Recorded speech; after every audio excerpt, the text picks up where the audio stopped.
All right, everybody, thank you so much for being here. Welcome to our very first Ask an Entrepreneur. We're so excited to be hosting.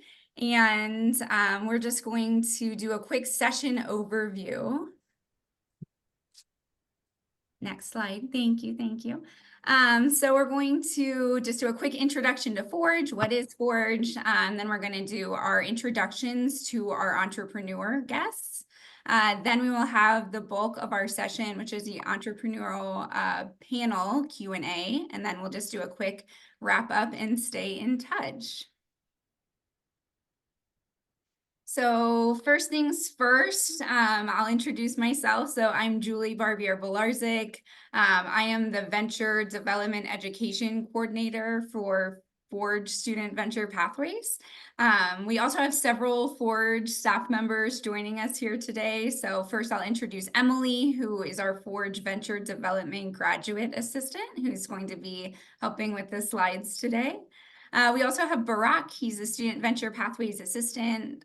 He is going to be asking some of the pre-submitted questions. And then Riley is another Student Venture Pathway Assistant. She's going to be monitoring the chat and just letting the real-time questions come in. So I know from the classroom, it'll likely be you guys just speaking up, which is perfectly good.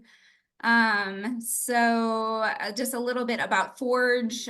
We love building bridges in the community and across campus. So we're so excited to be bringing our very first Ask an Entrepreneur to you all in partnership with AIR, which is the Arizona Institute for Resilience.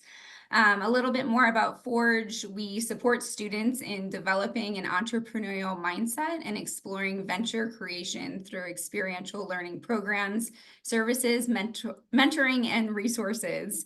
So today we've brought 3 amazing local entrepreneurs in the field of sustainability to be with us today. And I'm happy to first introduce Dr. Ida Sammy, who will tell us a little bit about herself. Hi, everyone. My name is Ida. I have a PhD in environmental science, minoring climate change and public health. I got my second master in environmental planning, city design. My undergrad first master is in architectural engineering. And I was, for people who are in the School of Sustainable Built Environment, I was teaching at U of A for 3 years before I joined the industry. Can we have the next slide, please? So what do I do? I'm CEO and founder of Climate Next. Climate Next is a climate tech company. We are developing a software using AI machine learning to detect contaminated lands and buildings and kind of automating the environmental due diligence services. Before I started Climate Next, as I mentioned, I taught at the University of Arizona. I had this passion of creating some kind of interdisciplinary teamwork because my background is interdisciplinary as well. Then I started to working as a director of research and impact for a couple of startup companies. And by the time I understand that there is a gap in the market and my idea just clicked in, so I come up with a team, and then we started Climate Next to address the gaps in the market. So I'm leading my team. As a CEO, I have some responsibilities like getting in touch with ventures, angel investors, trying to secure funding. Right now, we are in the seed phase. So I'm having lots of meetings and stuff going back and forth. It's not easy, but I try to manage. And part of the work that I am doing is that besides securing the funding for the product development, you need to have stakeholders and you need to have users. Part of the stakeholders are users. So part of the thing is that I need to find people who can use our product and software. So we attended I-Corp NSF local, and we did customer discovery segment. We did all of this through U of A. So moving forward, I will be happy to explain how you can do it if you are interested and you have a passion to do it.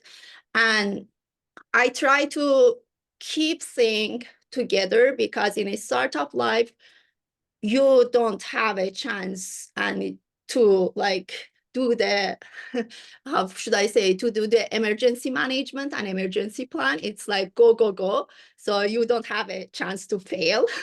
That's why it's a little bit hard, but you try to keep everything together. So can we have another slide, please? How I get here at the beginning, I mentioned I have interdisciplinary background. I got 2 master, 1 PhD, and during my education, I was RA, TA, I did internship. I worked with different nonprofit organizations, including Red Cross Climate Center, NASA, and Mom's Clean Air Force. So I have this passion because I believe me being a scientist, I want to use my science and I want to create something more useful, bring that knowledge to the community level to help them to survive and thrive during the climate change issues.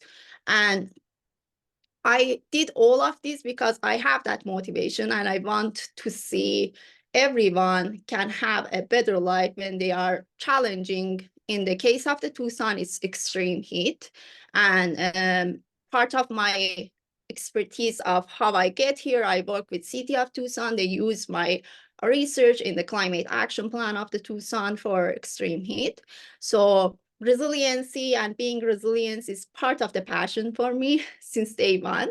And I'm seeing future, like I like to mix technology. So I know everyone heard about AI and stuff, but before even it was a thing, I was at UAV and I was part of the data science ambassadors program. So I did the data science ambassador, and by the time I learned a little bit about AI, machine learning, and all things just clicked. Before I forgot, and we passed to the another wonderful CEO and founder. I would say currently we are working with UA Tech for patenting our models and ideas. So I will be happy to respond any question at the end. Thank you. Thank you so much. Next, we are going to introduce Nikki Roddy. Hi, I'm Nikki Roddy. I started a little seed and nursery business about a year ago. It had been 3 years in the making. When COVID hit, I found myself out of work and at home with my kids, and I needed something fun and interesting to do. And so I started buying seeds because at the time the grocery store was the only place I was going. And the grocery store had tons of really cool seeds. So my kids and I started gardening for fun and for health because we just started eating vegetarian. So I'm like, let's grow salad. Let's grow our own salad stuff. And so I started as just like a little pandemic glory garden project, victory garden project. And it ended up being so abundant that I was like, I have to share this. And so what I did was I slowly built up my variety and amount of seeds that I had, and I started a seed business. A lot of nurseries opened up during that time because people became much more interested in seeds and plants and gardening and growing and sustainability and stuff like that. And so, but I noticed that no one was producing seeds and no one was selling seeds except for a couple there's 2 really big places in town to get native seeds. And native seeds are best, but also vegetable seeds and fruit tree seeds and all those kind of things, like that kind of stuff is what I'm really into, like food forests, like edible landscaping. I want something beautiful that I can also use in my salad. So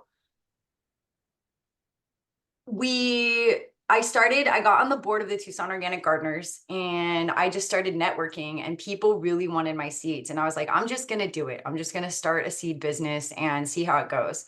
And right now I have 2 distributors in town that sell my seeds and plants, and I'm working on a couple more. So I have some meetings this week. And then yesterday I talked with Food Not Bombs, which is a really cool organization in town that helps feed our houseless people. And I'm going to donate all my extra produce to them so that they can make vegetarian food to feed to our community in need.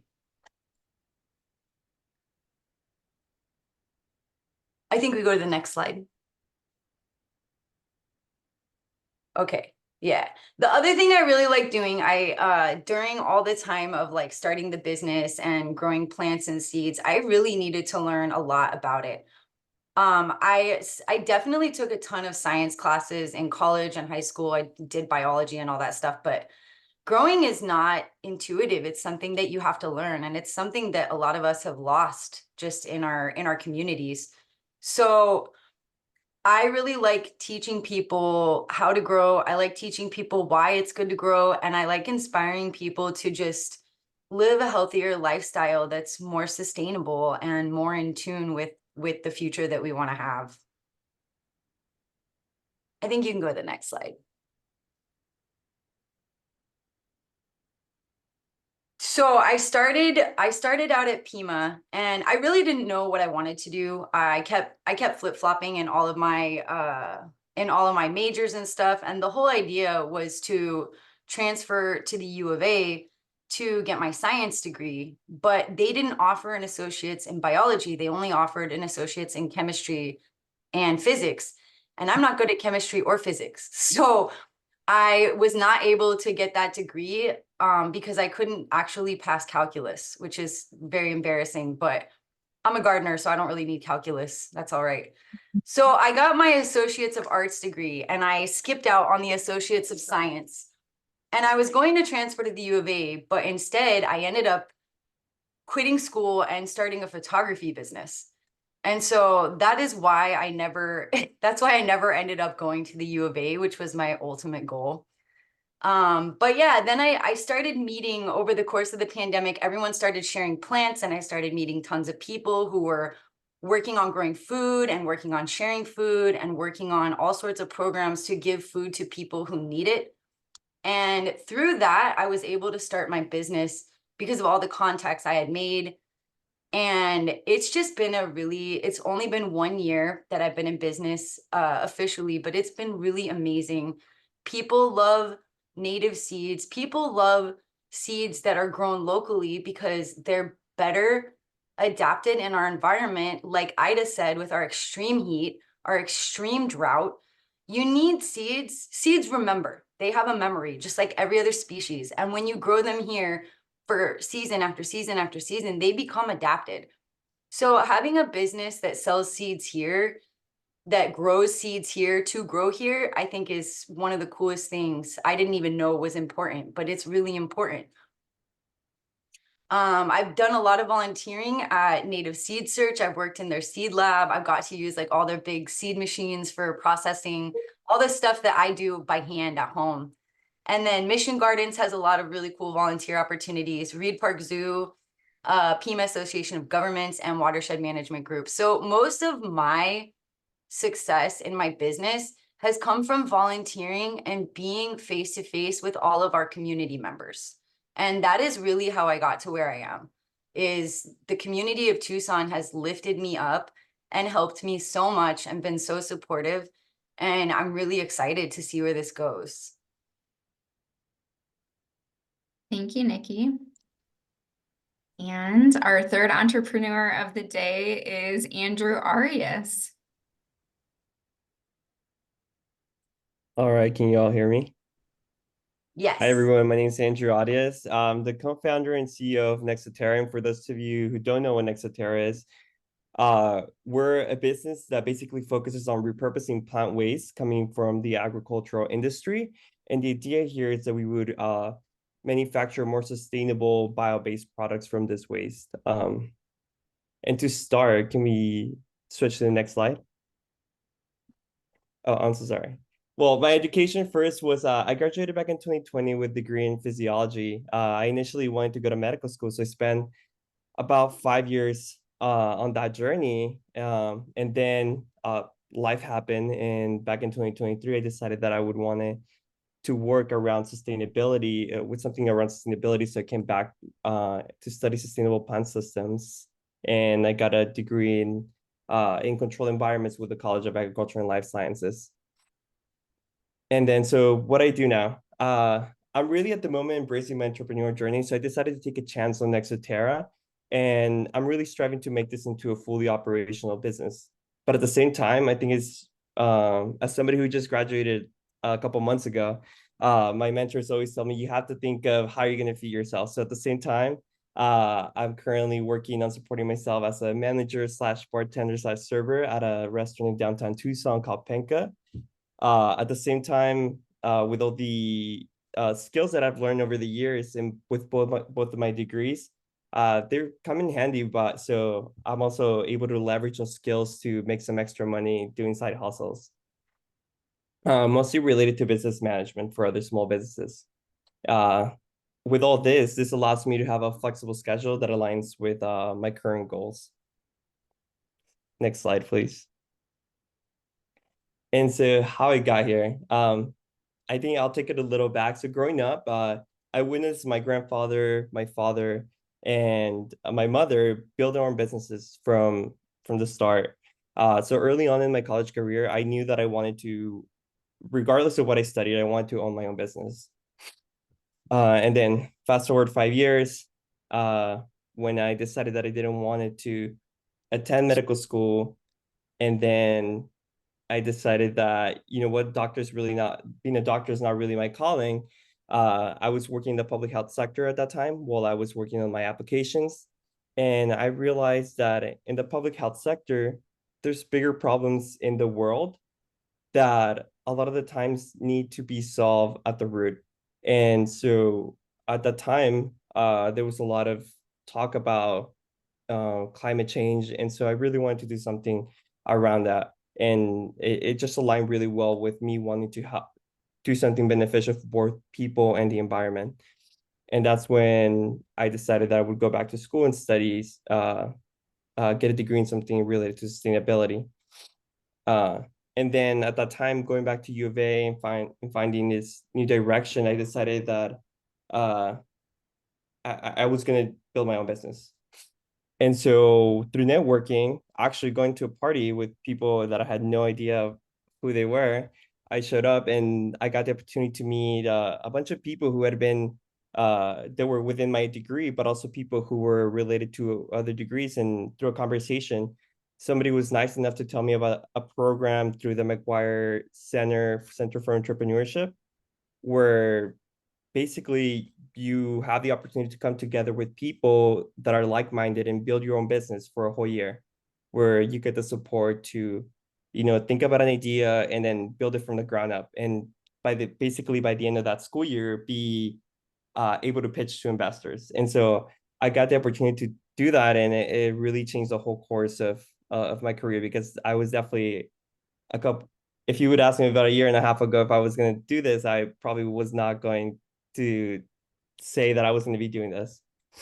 And how I got there, I think it was always really taking a chance on things, pursuing my interests, and be persevering. It's kind of scary when you're trying to choose, try to go in one direction. But I feel like you just have to pick something that you're interested in and you feel passionate about, and then pursue that and see that through.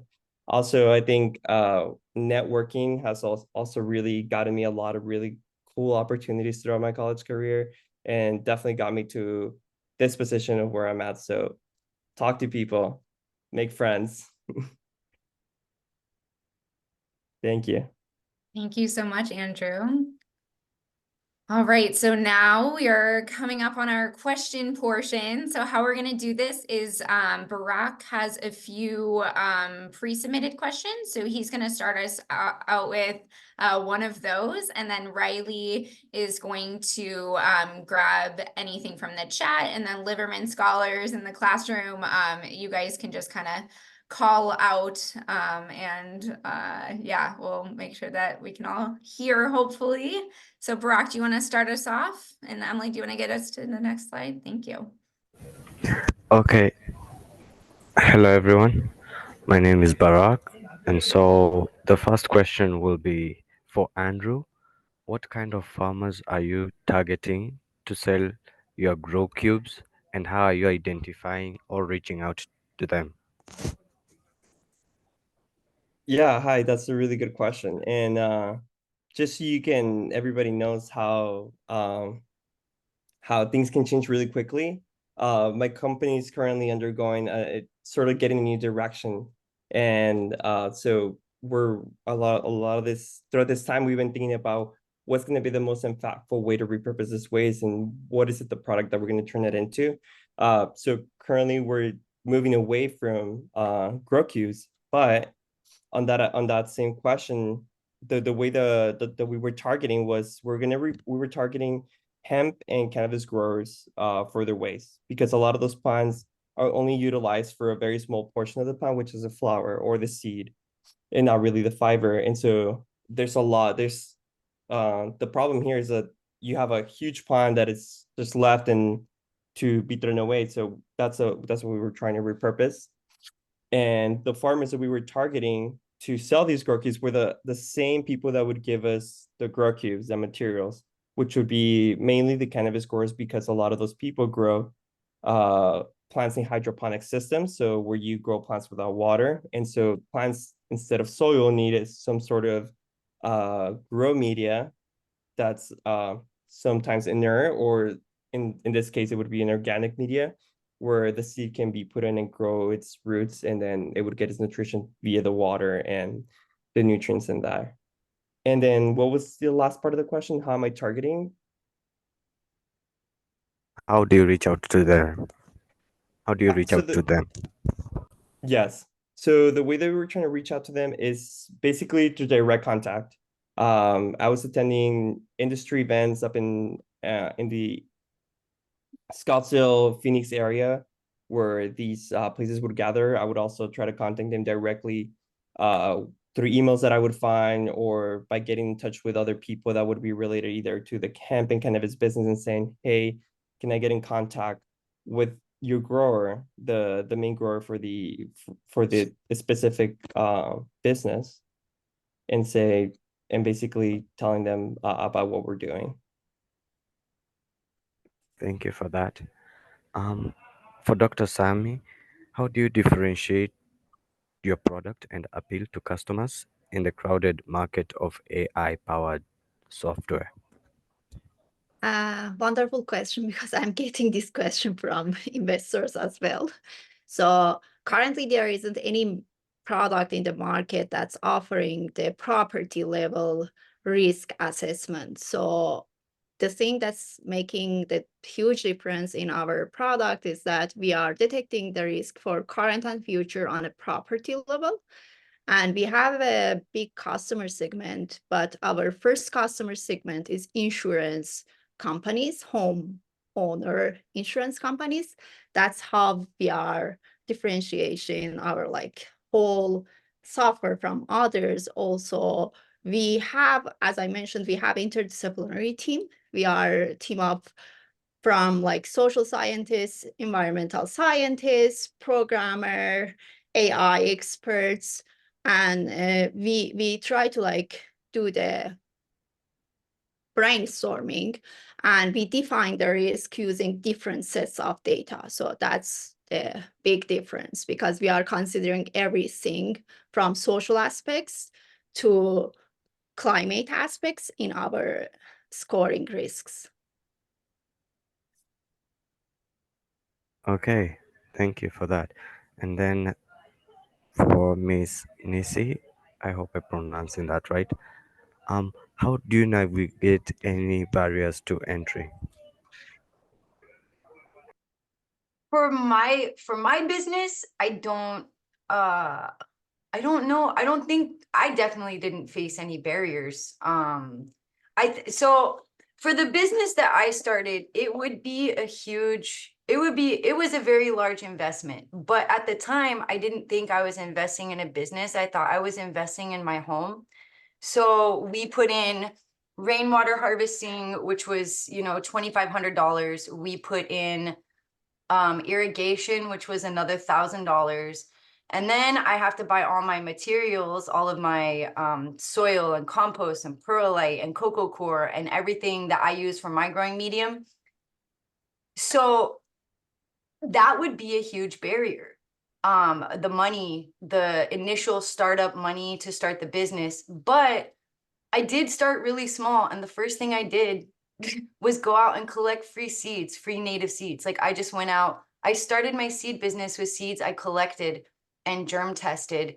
And then as I started making more progress and I started having a little bit of income flow, that became really easy. But I do think that initial startup money would be a huge barrier to a lot of people. And if I had known I was starting a business, I don't know if I would have done that, but I was investing in my home. And so it felt different. But when I did the books, it was a lot of money. It was at least $4,000 to start up.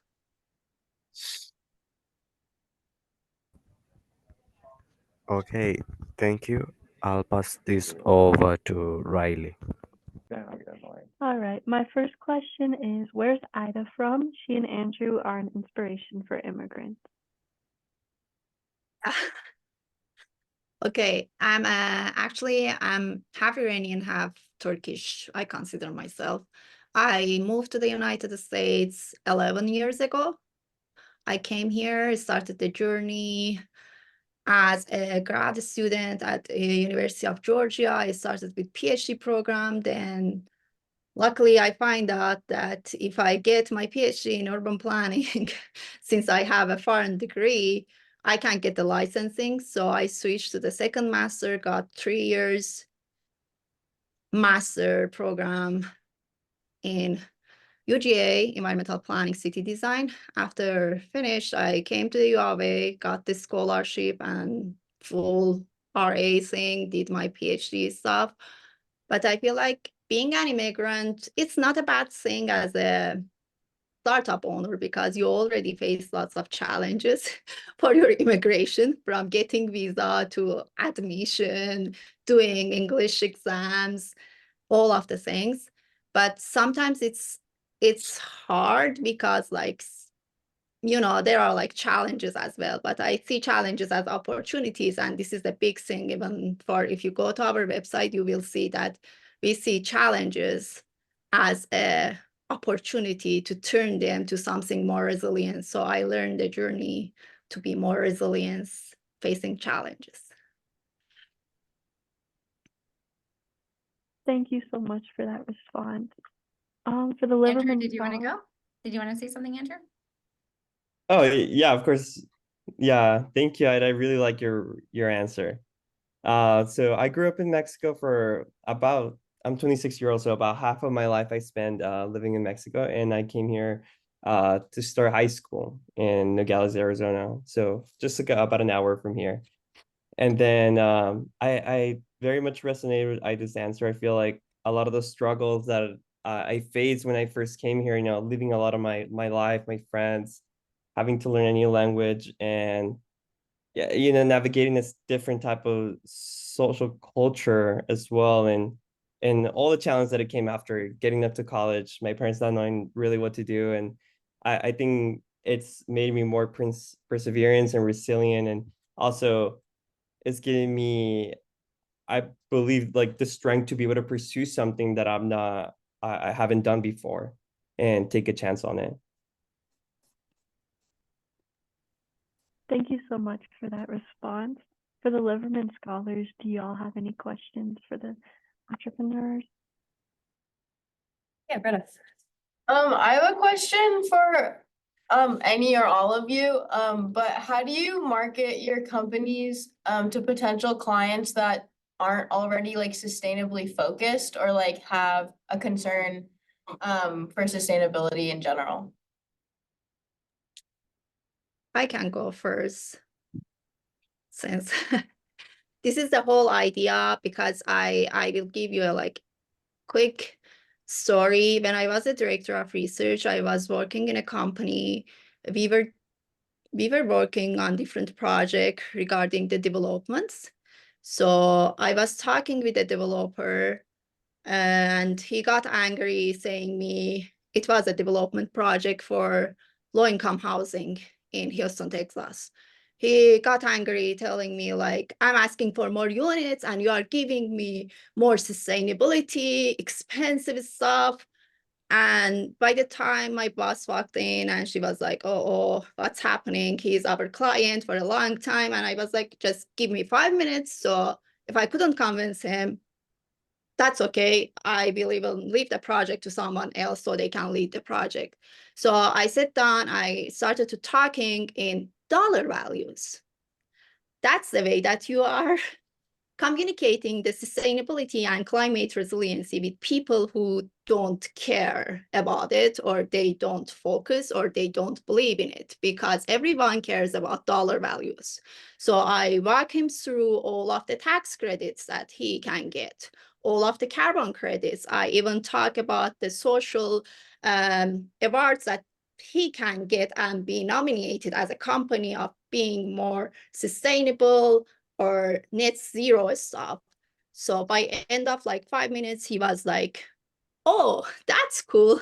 I'm developer for 15 years. No one told me that I can get all of these financial resources if we are more sustainable and resilient and if we use more renewable energies. So I would say like change the conversation to the dollar values. So far, I learned that when you are pitching to someone or you want to target someone as a customer or investor even, just everyone cares about dollar value. Tell them how much they are going to save currently and give them an estimation of how much they will save in 10 years, 15 years. So That's a good one. I can go next. One of the things that I do is I use social media as a platform to educate people about why they should care. And I try not to shame or guilt, because that's not a good way to get people to care. That's a good way to really make people angry. There's a couple nurseries in town who take the shame guilt method really too far. And I've even seen some of their like they'll shame people for not growing native stuff and for having rose bushes. And it's like, man, rose bushes are beautiful. And a lot of people don't know about native plants, or that you can eat them, or that people have been eating them for 5,000 years. So what I do is, without preaching, like Ida said, I try to educate people on really bite-sized facts, tiny little facts. My focus is on the importance of organic, because my seed farm is 100% organic. I do not use any pesticides, chemicals, anything.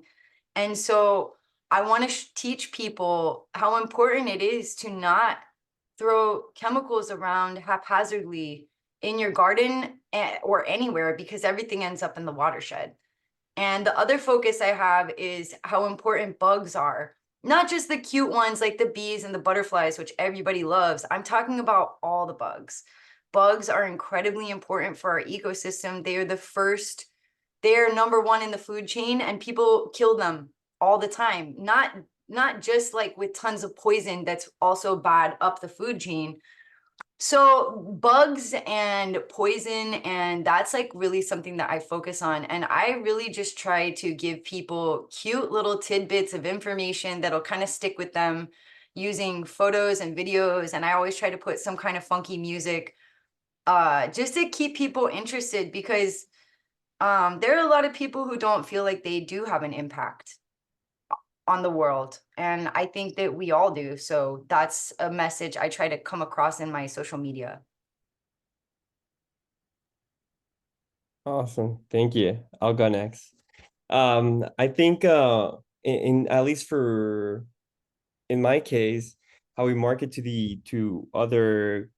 potential customers who either care or do not care about sustainability, I think like I just said, you have to be really smart with how your business model works, especially when you're trying to build a business that's focused on sustainability, which in some ways this is sort of like a newer concept in our economy, trying to create green businesses. So I think it's really important to make a good case for your business that allows people to be able to save some money or make them more money, but also at the same time be able to accomplish the mission that you have, which is in the end, be able to do something good for both people and the environment alike. And for people who already care about sustainability, I think that can be an easier conversation to try to convince them to, either partner with you if your both of your goals align. But I think it really comes down to how good your business model is, and what job can you get done for them, and is it going to be beneficial? Thank you all so much for your great responses. For the Liverman Scholars, do y'all have any other questions you'd like to ask?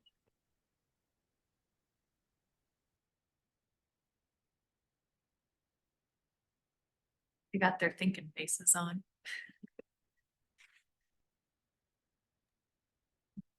Guess I'll ask a question on. Oh, never mind. One of our scholars raised their hand. I had a question for Andrew. I know you said you're moving away from the grow cubes. What does the future look like for your company? Yeah, so one of the things always from the beginning we wanted to we know there's a lot of biomass. Biomass is a plant, basically plant material that is left from the agricultural operations. There's a lot of that, but then at the same time, we know we wanted to make a bigger impact and create products that are able to be utilized within different industries.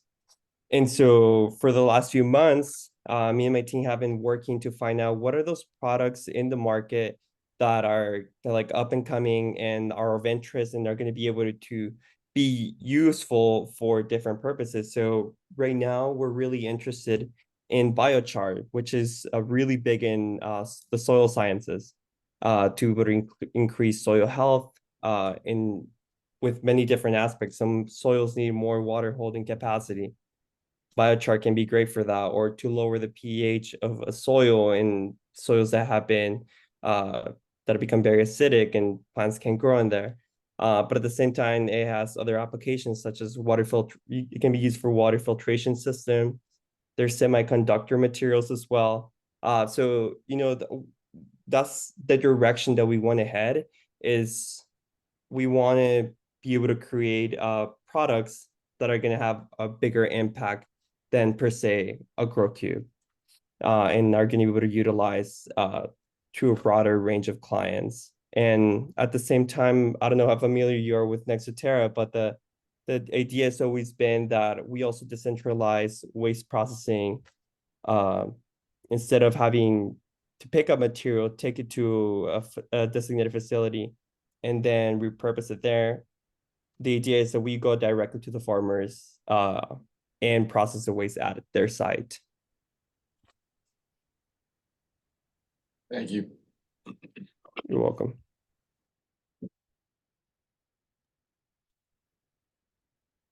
Riley, do you want to go ahead and ask Alexander's question for Nikki? Yes, of course. So for Nikki, how important is your social media interactions versus in-person markets and meet and greets at the seed stores? Do you find one method more impactful in helping grow your business? Hi, thank you so much for the question. I think that they're both really equally important. So what I did, it was kind of strategic, is I started my social media before I launched my business. And so for about 4 months before I launched my business, I started posting really beautiful photos and videos and like things to get people interested. And so I actually started the business on social media first. I now have about, I think, 700 followers on that page, which is a lot for 1 year, in my opinion, and I'm very happy with it. But the coolest thing that's been happening lately is that people are more engaged with social media than social interaction, which I've noticed lately. So I get more social interaction on social media. But what's been happening to me lately when I do get out to the markets and all these vendors that I'm selling at is that people recognize me from my social media. They're like, oh, I saw your video collaboration that you did with Tank's Green Stuff, and it was so funny. Or I saw that video you posted with your kid, and it was so cute, and it was so informative. So I think people found out about me on social media way before they met me in person. But those in-person face-to-face connections cannot be beat. So you need both. And because I'm more of a wholesale producer and I have vendors who are face-to-face with the public, I want to spend more time getting out to be face and face with the public, because I have all the information of all the seeds as to why to grow them, how to grow them, you know, what are they good for, what are, you know. So I need to do more face to face, but I think they're both equally really important.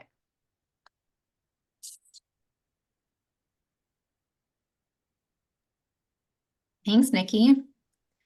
Liverman Scholars, do you have anything else coming up, or do you want us to move to one more? I have a question for Dr. Sammy. So I'm studying computer science myself, and I'm really interested in applying like machine learning AI to advanced climate action.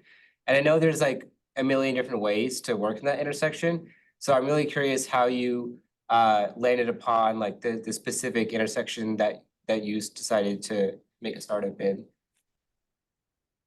Yeah, great question. I have the experiences. Honestly speaking, I figured the gap in the market first, and then I connect the dots. And since my expertise is extreme heat resiliency, and I worked with like climate action plan stuff and thrive in the O5 in Tucson and some other organization like Red Cross Climate Center, I understand that communicating science is a big gap right now. And a little bit about like whole idea and the software that we are developing. I'm sure all of you are familiar with TurboTax. So whole thing is that I thought like when I was like explaining this stuff and the developer told me he doesn't have any idea. And I was like, this is the gap, because we can't communicate it in a way that they can understand. This is beneficial financially as well. It's not just only sustainability resiliency. So whole thing is that I was like, we are going to create a software that's basically like a TurboTax. We are not asking our users to be expertise in GIS, AutoCAD, or any kind of specific programming or like design architectural stuff. So they will enter really basic information and we will do everything on backend. So I believe right now, like you can use AI machine learning if you are in that area and doing all of this stuff. Go to the Kaggle, probably you are familiar, attend to all of the competition. I'm sure there is places in campus even you can go and ask them and help them. So moving forward, I will be happy if we have any internship stuff. I will be happy to host some great students from UAV and use their innovation in our team as well.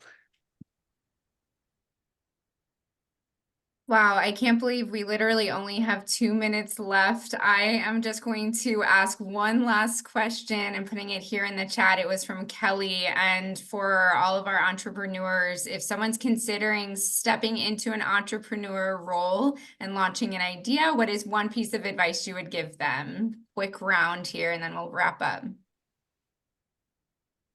I can start. I think that when people talk to me about this, I always tell them, hang out with someone who's already doing something like you want to do and get a mentor. So when I started my photography business, I got a mentor who had been doing photography for 25 years already.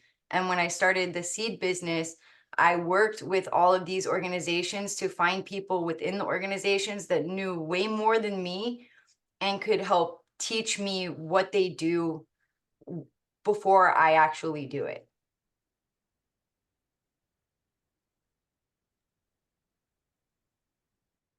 Couldn't maybe like go next.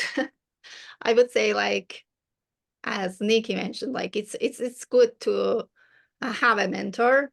And I feel like you need to believe in yourself, believe in your idea, do your market research first when you have an idea. I would say this, and don't forget to get help. There are a lot of resources, especially if you are a student at UAV.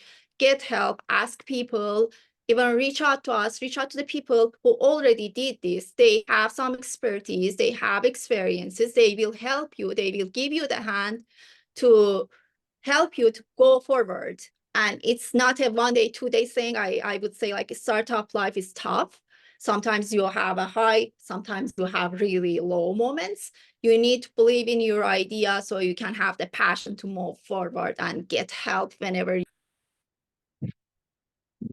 Yeah, I would say as well, you have to believe in your idea and like really believe in it from like in here, because sometimes you're gonna get positive reinforcement or you may get negative comments on it, but you know, you have to be able to do your market research. You know, talk to people that are within this industry. You would be surprised how willing people are to talk to specifically students. If you play your student card, just say you're a student and ask people in other companies or whatever that you're interested in to give you some advice. And also just know that whatever you end up doing is you're gonna face hard decisions, and this is not gonna be any different. It's gonna be a hard path. I feel like it's also a mental game. Sometimes things are gonna happen for you right away, and sometimes things will not happen for a long time, and then you're wondering if what you're doing is right or not. And then one day something happens and you're like, okay, let's keep going. So I say be prepared. Uh I feel like also don't be entitled to, I feel to sometimes winning in certain ways, because you will not always get that. And so I feel like it's really important to just keep going. Yeah, that would be my advice. Can I add one quick thing? Yeah. Be prepared for rejections because you will get lots of rejections from different investors, clients, and don't get mad or sad.